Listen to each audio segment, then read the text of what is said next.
Welcome, grade 12s. Yes, the flight for the prelim exam is over. And now we are into the final flight, that final accounting exam. So today, what do we have on our flight? Our flight today with Ashraf Patel as the captain and the crew with James and AB, we're looking at a section, cost accounting, production cost statement, which you will find in every accounting paper, okay? And what do we have as a starter? We have as a starter where you have to match the items in column A with the appropriate answers in column B. And we're going to give you exactly 1 minute to see if you can match. So remember, as a starter, try and match column A with column B, and we're giving you 1 minute to do that. Go for it, guys.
Welcome back, grade 12s. Right, let's go for it. Number one is a fixed cost, and you have to choose the correct alternate. And clearly you can see that your factory rent, right, would form part of your fixed cost. So your first option or your first answer would be a C, right? Secondly, indirect labor. Let's identify the item that would fall within the category of an indirect labor. And if you look at it, you would identify wages paid to factory maintenance and cleaning staff. So obviously, this is testing your knowledge of what are your fixed costs, what is indirect labor, so that will be D. Got that? Okay. The next one we go to is selling and distribution cost. Again, you need to identify which item would fall within the ambit of selling and distribution, and you would find out that your check paid to the Daily Dispatch for a 3-month advertising tells you that that is a selling and a distribution cost. So that would be the answer for 1.1.3. Now we come to the next one, which is a variable cost. Obviously, we've dealt with C, we've got D, and we've got E taken care of. Right. Variable cost, the cost of raw materials used in the production process. Definitely, that would be a variable cost. Why? Because your variable cost changes or is affected by your levels of production. Therefore, that would be the option for your variable cost. And the final one is your finished goods. Obviously, in this case here, you can see that you only left with option B, but be careful, because if you were given another option, then definitely you can't do that by a process of elimination. But in this case here, it has to be an answer B, but let's see. Finished goods, obviously completely manufactured goods, ready for distribution to retailers. So there we are. Done and dusted with our starter. Let's go on to the main meal. Right. And what are we expected to do? It is required from us to prepare the factory overhead cost note as well as the production cost statement. Okay. What information are we given? We are given information about stock balances, we are told about direct materials, we are told about our factory overheads, and we are given a whole lot of information regarding the factory overheads and other relevant information. Okay, so the first thing that we're going to be doing is we're going to complete the factory overhead cost note. And the first item we're going to be dealing with is rent expense. Okay, let's identify the rent expense. Here goes. We are told that my rent expense amounts to 107,240. So the first thing that you do, 107,240 as your starting point. That's the first thing that you do. Right, now what are we told about rent expense? We are told the rent expense must be shared between the factory, the sales, and the office in the ratio 5:1:1. So immediately you tell yourself, okay, if that is the case, what I have to do, just as a calculation, 5:1:1 means add up. 5 plus 1 is 6 plus 1 is equal to 7. So immediately you are dealing with 5/7 of your rent expense. Why? Because that's for the factory, that's for your selling, and that's for your admin section. So clearly what is important to note is add the 5 plus 1, which will give you 7. 5/7 is for the factory. So you take that and you multiply it by 5/7. Let's take our calculators out. And you take the 107,240 times 5 divided by 7, and that will be equal to 76,600.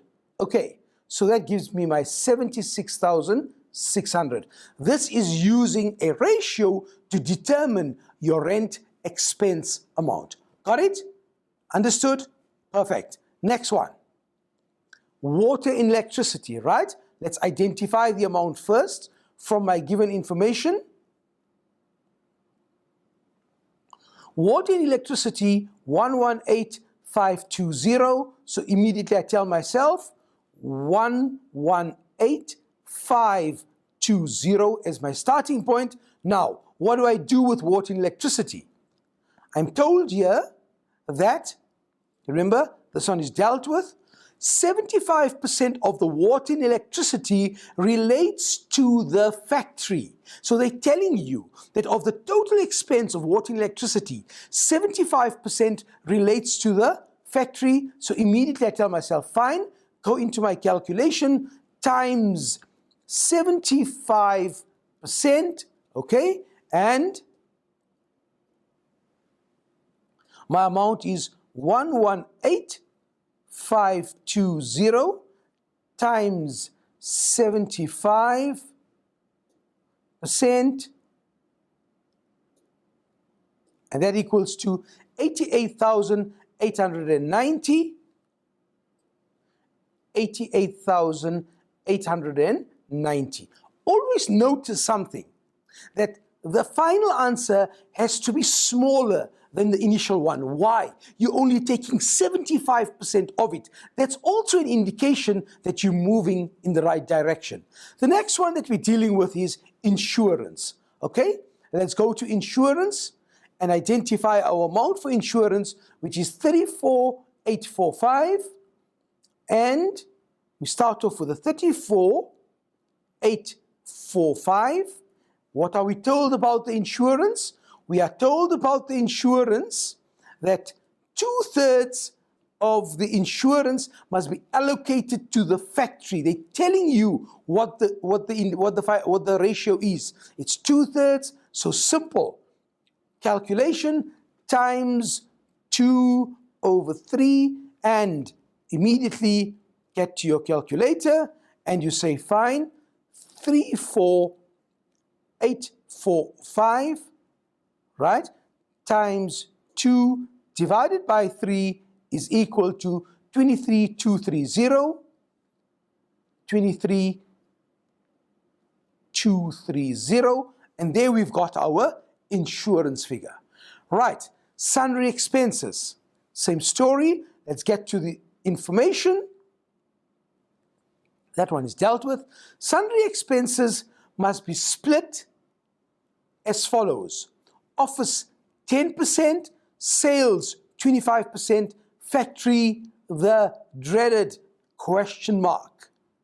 Once again, guys, don't fear when Ashraf is near. Exactly. Don't go into panic mode.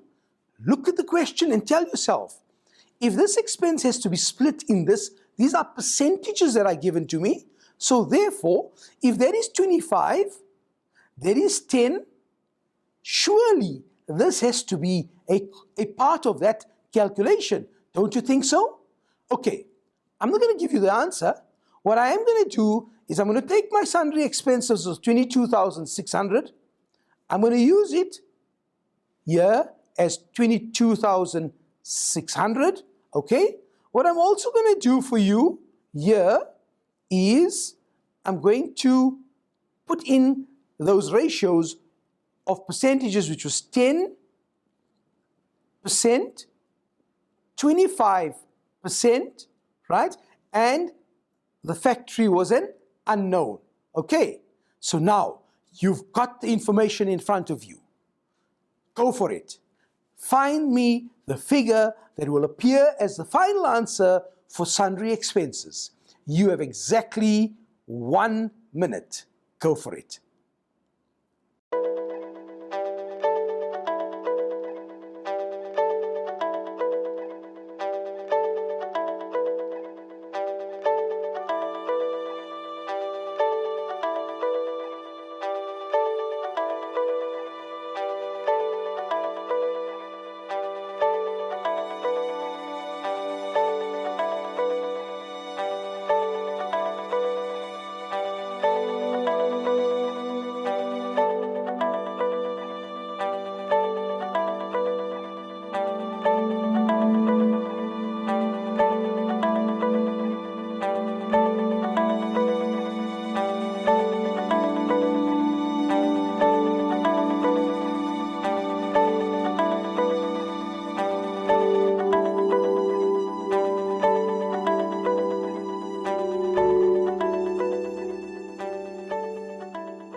Welcome back, grade 12s.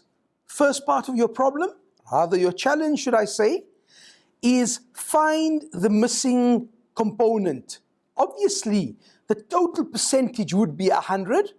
100, so obviously 25 plus 10 is 35. 100 minus 35 will give you 65%. That's step number one. So clearly you can see the examiner here is giving you something where you have to use the information that you have to determine the percentage. Now the next part is easy because times 65%. So to our calculator, and we take our 22,600 times 65%, and that will be equal to 14,690. 14,690 is apportioned to the factory. All that we do now is we add all our components, right? Going to add our components. What are we adding? We are adding all the factory overheads. Now remember, very often what happens is you tend to forget those two that were pre-printed in your answer book. Be wary of that in the exams because that forms part of your factory overheads. Okay, so here goes. We are adding 198,000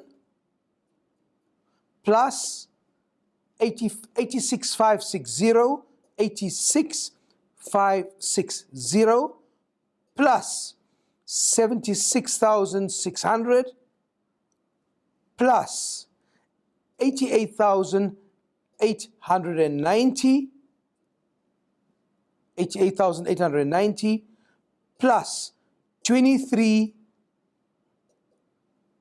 88,890 plus 23,230 plus your 14,690, and this will be equal to 487,970.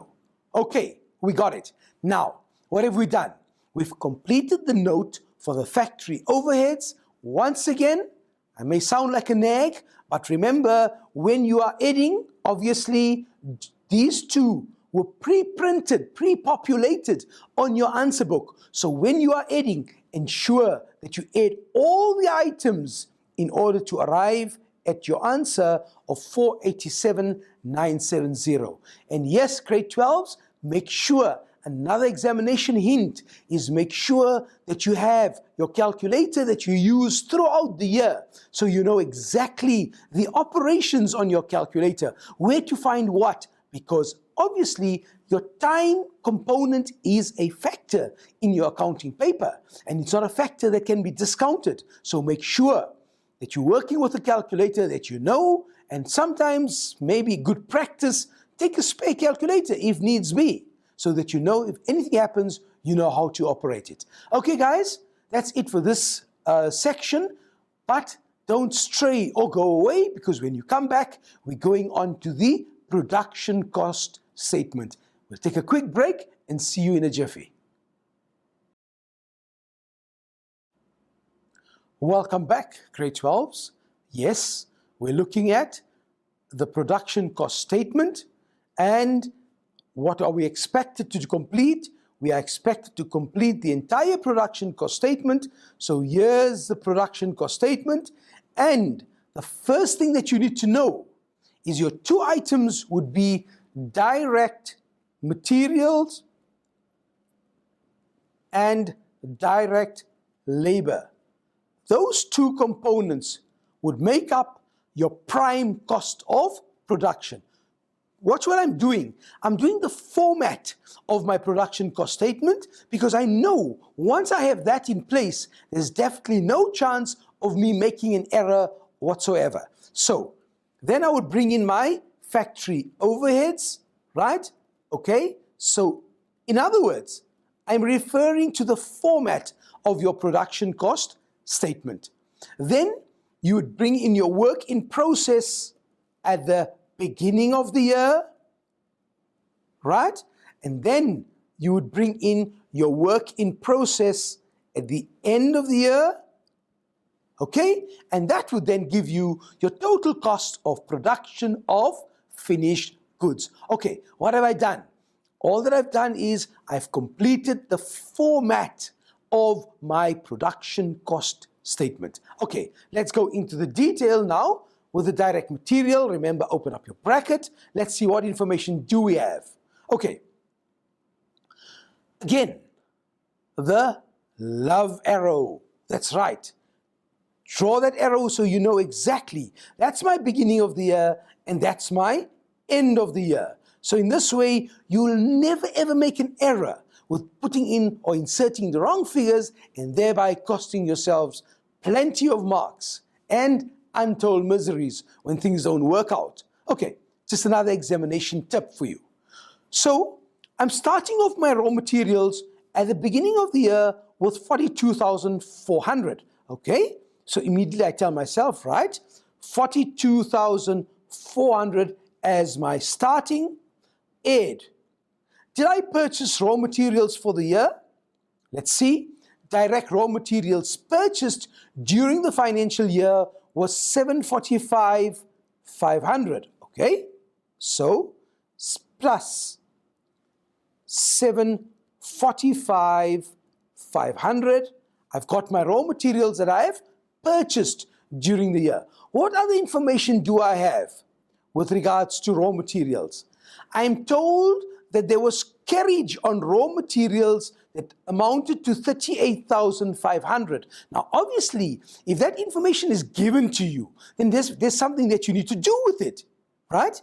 So if there's carriage on raw materials, we know that that adds to the value of your raw materials, the amount of 38,500. Therefore, add the 38,500 as your carriage in raw materials. What else would you look for, right?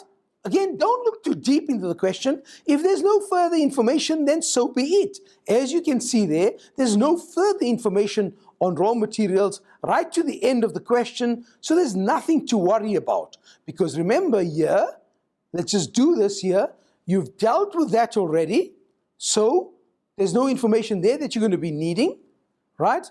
And you've dealt with all of this already, so there's no information that you're going to be needing there. That has been dealt with. So all that information has been dealt with. Okay, so the only information that you are left with is this here and at the bottom of the question. So there's no further information with regards to raw materials. Yes, if they had mentioned return of raw materials, theft of raw materials, then those are other dimensions that you would bring into the raw materials or your direct materials, which would affect that figure. But sensing there's nothing, all done and dusted, right? Looking at the top information, I've dealt with that figure. This is my raw materials at the end of the year. How much? 37,600. Therefore, minus 37,600, because that's the raw materials that's left over. In other words, grade 12s, what are we saying? We're saying you start off with your raw materials that you started off your year with, your opening balance, plus what you purchased, plus the carriage, minus the return, and that will then give you the actual amount of raw materials that we have, and let's do that.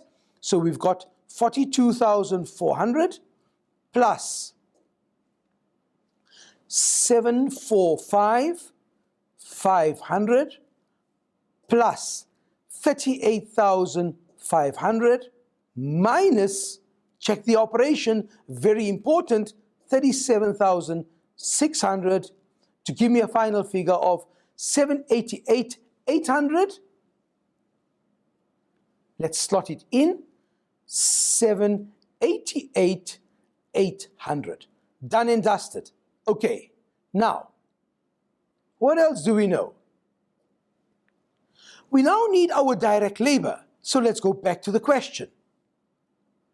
So as far as we are concerned, that has also been sorted out. I'm told at the bottom of my question, the direct labor cost is the balancing figure. Now, the examiner here was kind to you in telling you that. They don't have to tell you that, right? They could have just said direct labor cost with the question mark, or they did not have to mention it at all. However, we need the direct labor cost. So what do? Panic? Certainly not. Let's look at the information that we have. We are told that 18,400 baskets were produced during the financial year at a cost of 87 Rand per basket. Okay? Relevant, pertinent information. Go for it. Let's take that figure. The number of units, they're actually giving the unit cost of production. That's what they're giving you. Can we use it? Certainly we can. So it's 18,400 baskets that were manufactured at 87 Rand per basket to give me a total value of 1600,800. So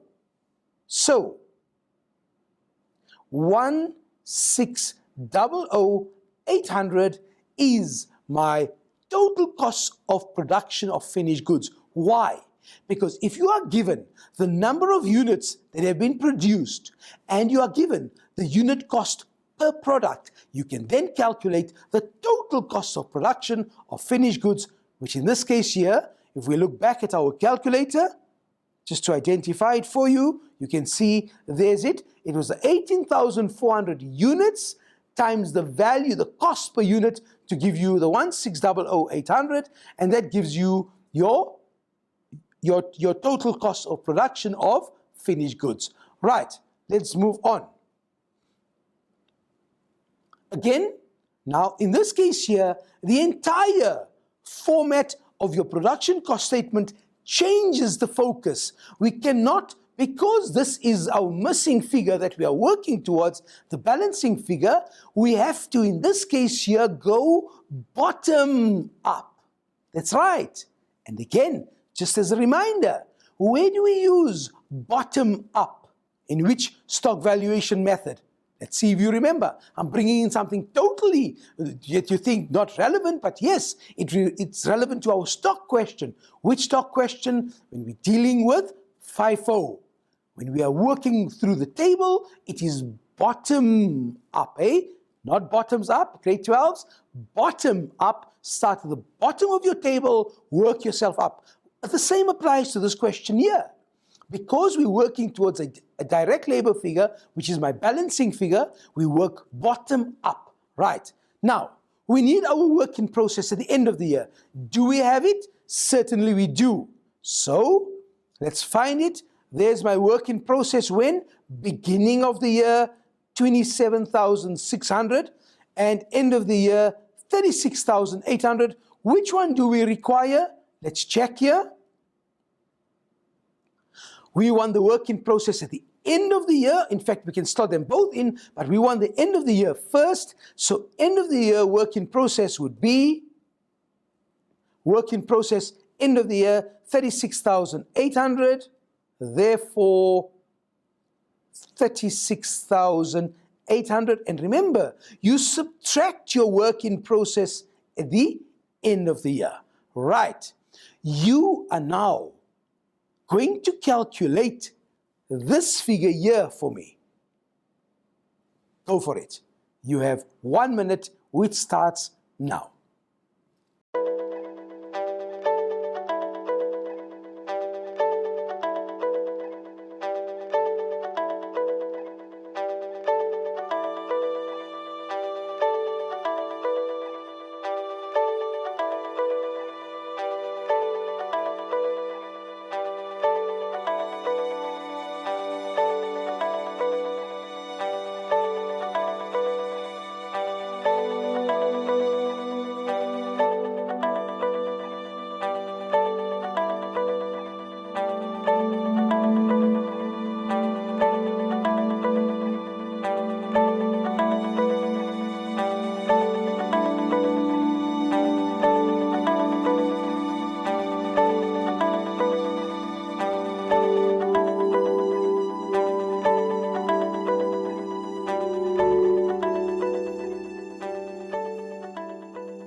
Welcome back, grade 12s. Right, remember, when you are working downwards from top to bottom, you are subtracting this figure. So if you're working the opposite direction, what are you going to do? Obviously, you need a larger number there, so you add. That's right. So, let's do this here.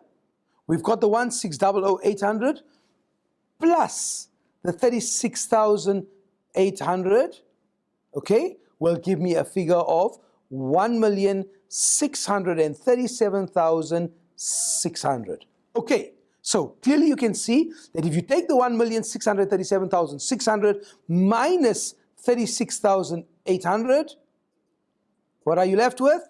There's it. So you know your figure is correct. Okay, now what do we bring in? Now we bring in our work in process at the beginning of the year. Let's go and find it.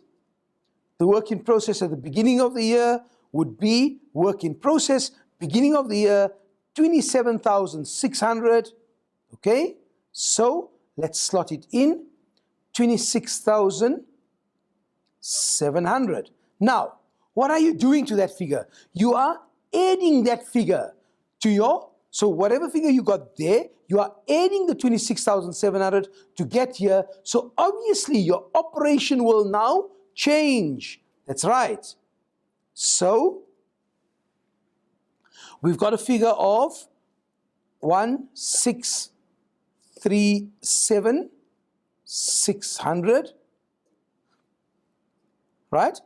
Minus 26,700 to give me a figure of 1,610. That's 1,610,900. Let's check. Plus 26,700. What do we get? We get a figure of 1,637,600. Perfect. So we've got up to that stage there, right? Okay, now what do we do? Our factory overheads We've calculated it, haven't we? What was our figure? Let's check our figure. Our factory overheads figure we calculated as 487,970, 487,970, 487,970. Okay? Now what else do we know? We know that our prime cost plus our factory overheads will give us total manufacturing cost, isn't it? Okay, so this means therefore that if we take the figure, we were there, let's go back to this figure here, which we are using, 1,610,900, okay? And we subtract 487,970, it will give us a figure of 1,562,110. Let's do our check once again. Plus 487,970, and that will give me that figure of, no, there's something wrong here. Let's check it out again. 1,562,110. There's definitely an error here. Let's just sort out this error before we continue. Let's take our figure here again. 1,610,900, okay, minus 487,970, and that gives me a figure, okay, clearly you can see. Can you see how important it is to do the check? So let's remove that there, and coming back to our calculators, let's put in our figure of 1,122,930, okay? So clearly now we can do the check, plus 487,970, and that will give me plus 1,122,930, and that will give me our figure of 1,610,900. Okay, last figure, our balancing figure. Clearly we know that your direct material plus direct labor is equal to prime cost. You've got prime cost as 1,122,930. Okay, so calculator once again.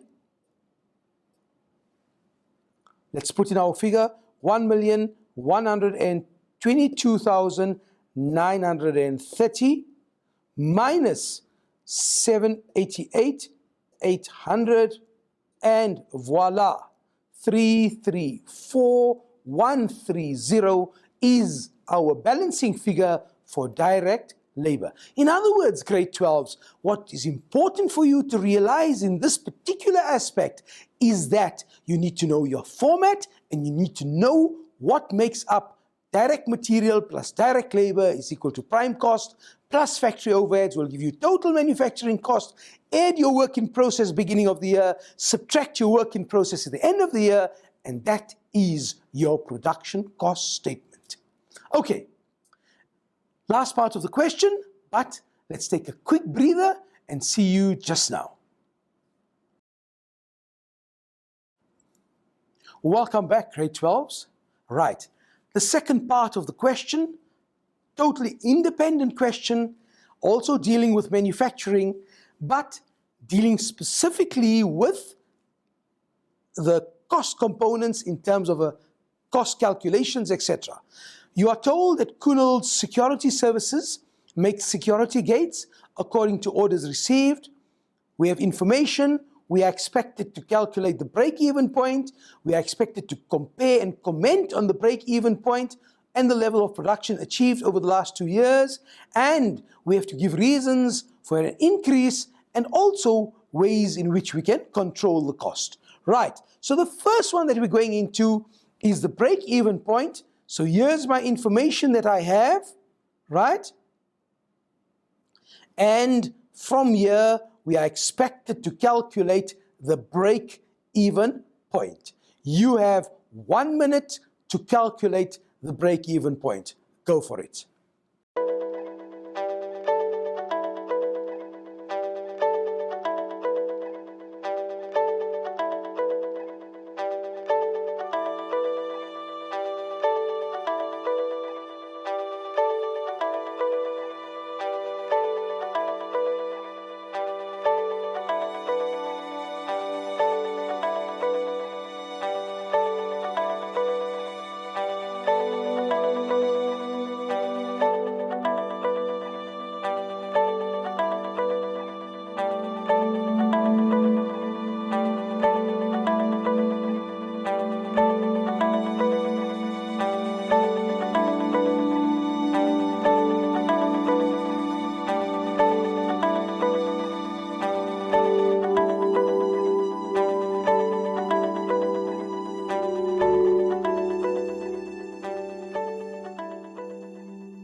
Welcome back, grade 12s. Right.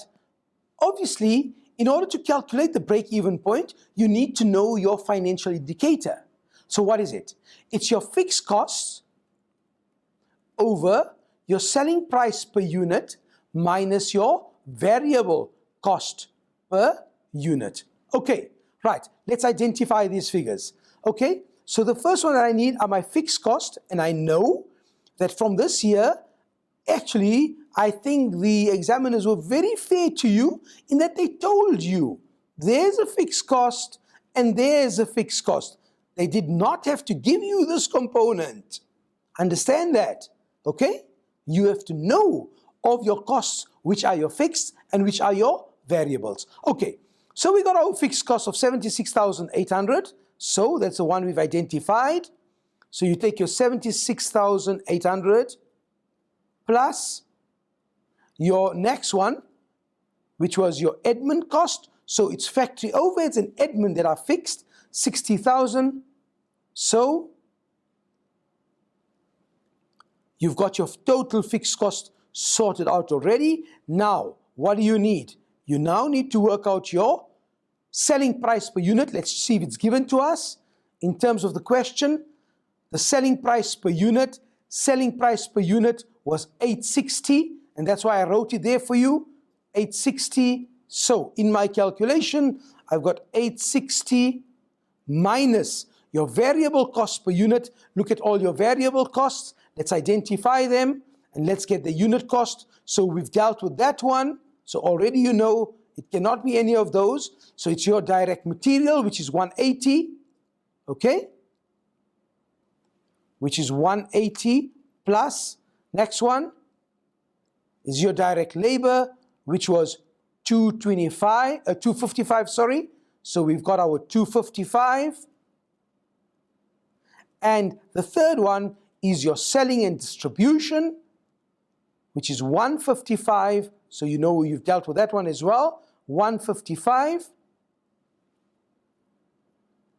Okay, so here goes. We've got our total fixed cost of 76,800. So you take your 76,800 plus your 60,000,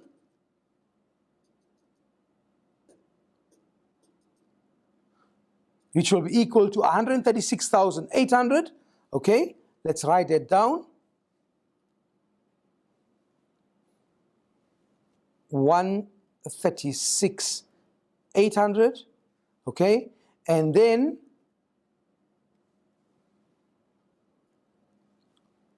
going right up. Okay, let's take this here. Let's take our calculators once again, and we say 860, which is your selling price per unit, minus 180 minus 255 minus 155, and that is equal to 270. So you've got 136,800 over 270. Okay, what have I done? I've taken my total fixed cost, which was 136,800, made up of factory overheads plus admin cost. I've divided it by my contribution per unit. Yes, what is the contribution per unit? It's your selling price per unit minus your variable cost per unit. Variables would be material, labor, selling and distribution. Okay, so now we say 136,800 divided by 270, and that will give you a figure of 507. Let's round off, 506,66, 507. Now please, grade 12s, this is the number of units that we have calculated. It's not a rand value. So your break-even point is the number of units that you have to produce in order for a factory to break even, where your profit or your loss is equal to 0. Yes. Okay. Now, if we look at the next question, we are told that compare and comment on the break-even point and the levels of production achieved over the last 2 years. Okay, let's do that. Okay, and what do we find?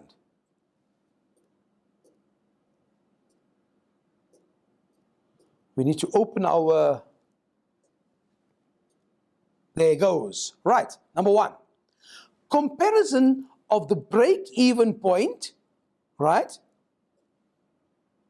Comparison of the break-even point with the level of production. Number one, compare 2015 to 2016. And what is important is these are the types of comments that you will make. The business was not able to break even during the current year. Why? Our break even was 507 and we produced 480. Let's look at that information. Here goes. Watch. We produced 480 units this year. Remember, we calculated our break even as 507. Clearly you can see that we have not achieved our break even point, so we were unable to break even, and thus we'll end up making a loss. There will be lower turnover than the previous year. Okay, so use the information in the question to answer these questions. What else do we know? The business produced less units this year compared to last year. Why are we making that statement? Watch. If you look at your number of units produced, last year you produced 540 units. This year you only produced 480 units. Again, an indication to you that you can use information in the question to validate your answers. So clearly you can see, what are we saying? We are saying that the business produced less units this year. We produced 540 in 2015 and 480 in 2016. This is given information, and we as examiners, we are expecting you to use that information when you are answering your questions. Right. Then you can see that the business was able to break even last year by 32 units. How do we make that comparison? How do we make that statement? Simple. Once again, look at this year. Last year, if we compare our information, we produced 540, right? And our break even was 508. Okay, taking those two into consideration, clearly you can see you produced 540 and your break even was 508, as a result of which you had produced more than your break even by 32 units. That's the type of answers that we are expecting from you when you are answering questions of this nature. Right, next one. Provide 2 reasons for the increase in direct material costs and suggest one way in which Kunal can control this cost. Right, you have 1 minute to give me this answer. Go for it.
Welcome back, grade 12s.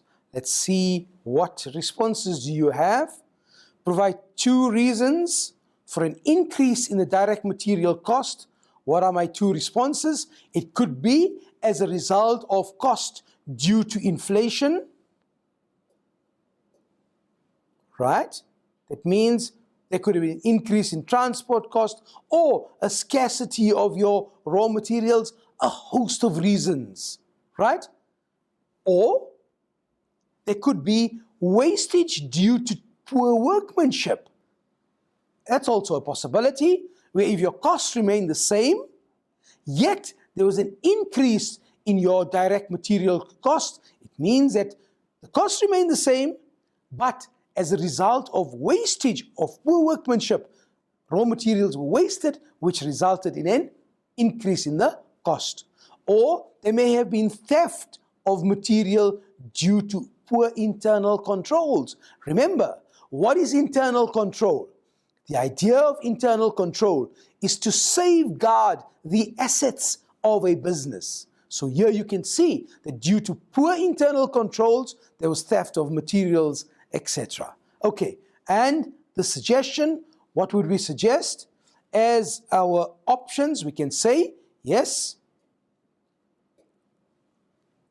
look for cheaper suppliers without compromising quality. Yes, because sometimes you get a cheaper supplier, but because of the inferior quality of the raw material, it ends up costing you more.